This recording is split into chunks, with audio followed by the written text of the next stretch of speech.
finest. Muheza finest, Muheza finest, the podcast. The finest, the finest.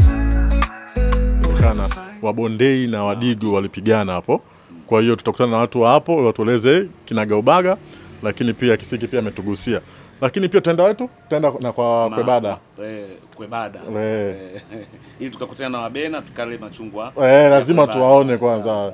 Na sehemu nyingine tunaenda wapi?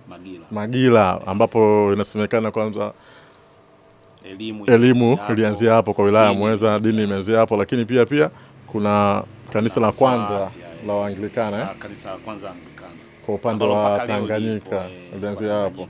Lakini pale kwenye kanisa utakuta kuna vitu vya ajabu, mfano kengele ambayo ilikuwa ni zawadi ya Malkia Elizabeth. Baada ya kuona picha ya Mwafrika alipoiona akatuma zawadi ya kengele. Kwa ile kengele sasa hauipigi ile inapigwa kama piano.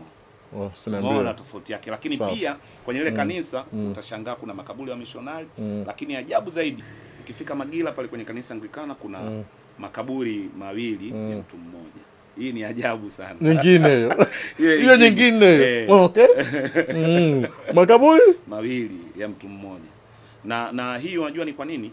Kwa sababu utaratibu wa kanisa Anglikana, mtu akiwa askofu akifa anatakiwa azikwe madhabahuni. Ndio. Yaani kwenye kanisa hapa mbele. Ndio. Mbele ya kanisa. Kwa kama ingekuwa ni msikiti tungesema kibla. Kwa wale pale panachimbwa kaburi anazikwa akiwa askofu. Kwa hiyo Frank Winston ambaye alikufa mwaka 1924 kwa hiyo alipokufa kwa sababu ni askofu ilitakiwa azikwe pale, lakini eneo lile nilikwambia eneo la Magila Msalabani ni mwamba mawe. Kwa hiyo wao walishindwa kuchimba, wakaamua wachimbie kwa nje. Wakachimba kaburi wakamzika, lakini baada ya muda kwa nini tuharibu utaratibu? Kwa wakaja wakachimba eneo dogo la ule mwamba, wakachukua mifupa wakahamisha pale.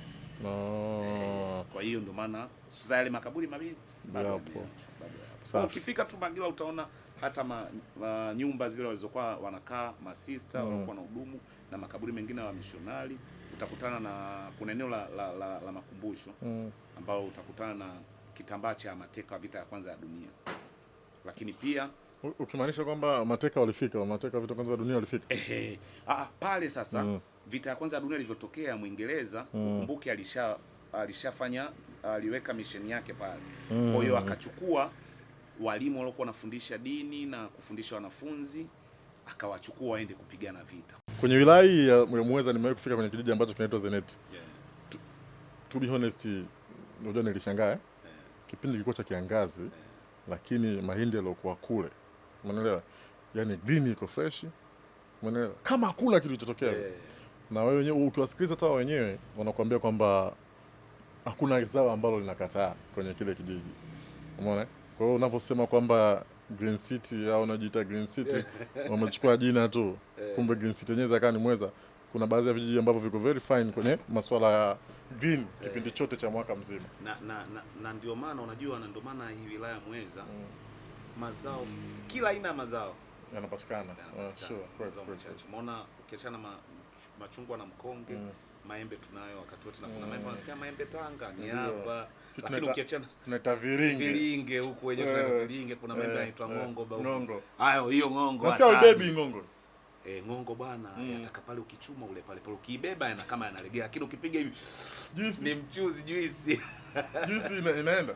Nasikia hata juice utengeneza juice au unatengeneza kitu kigumu ambacho kukitoa hapa Muheza kukisafirisha, unajua ni kitu gani? Yaani kuna kitu kimoja tu. Vitu vingi unaweza ukachukua machungwa ukaenda Amani ukachukua viungo vile, iliki, karafuu, mdalasini ukabeba, ukaenda hivi lakini kuna kitu kimoja tu hakitoki wilaya ya Muheza. Huwezi kukitoa wilaya ya Muheza kukipeleka sehemu nyingine. Kama hujasema hicho kitu. Na hakipandi ndege.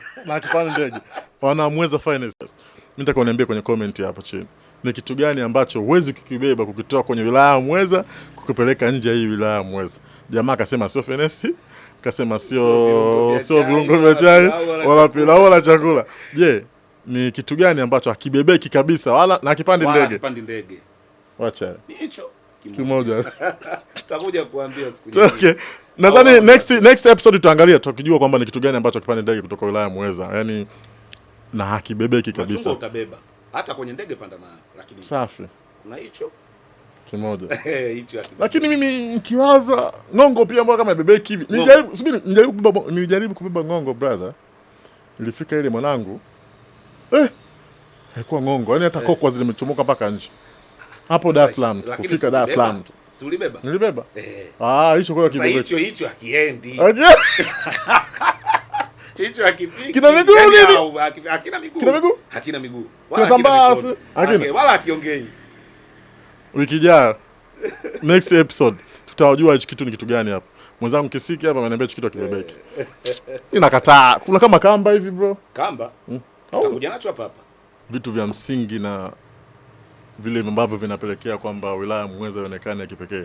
Lakini pia kwenye podcast hii ya Muheza Finest tutaendelea kuona vitu vingine tofauti. Kwenye hii episode yetu ya kwanza tumejaribu kuangalia kwa muhtasari tu baadhi ya vitu ambavyo tutakuwa tukienda navyo kinaga ubaga kukuelezea wewe mwana Muheza kwamba umuhimu wa Muheza uko wapi kipekee. Kisiki. Kabla tujaondoka na kwa ajili ya kujiandaa na episode ijayo kwa sababu nadhani tukamtafute Kiio kwanza.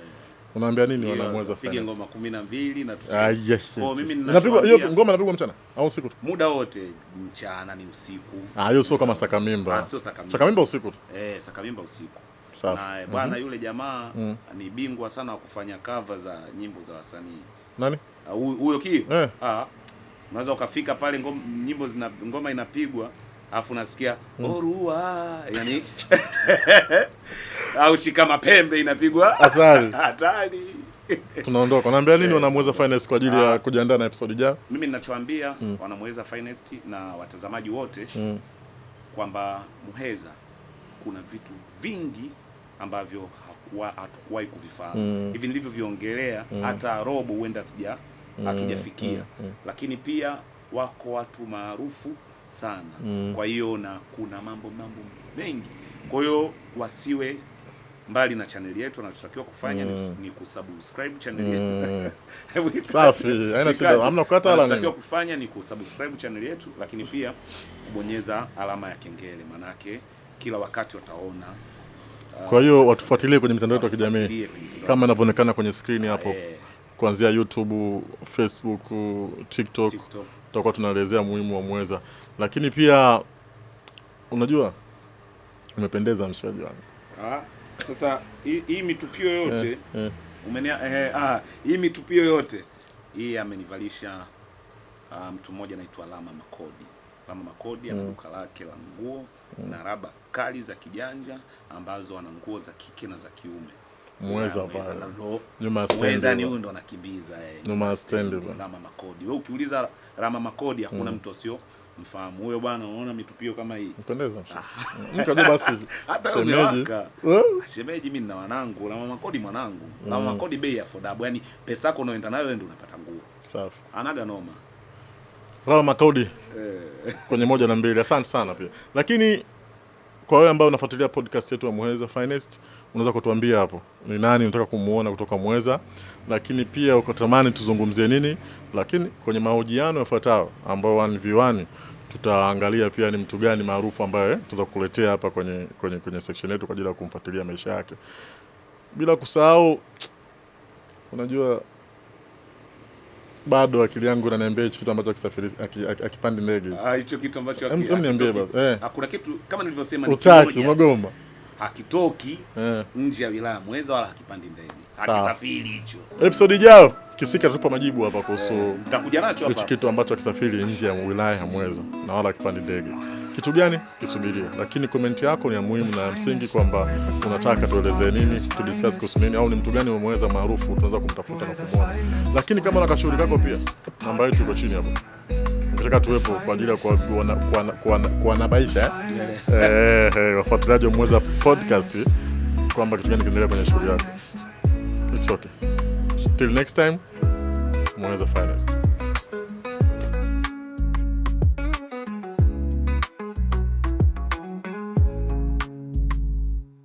Muheza Finest.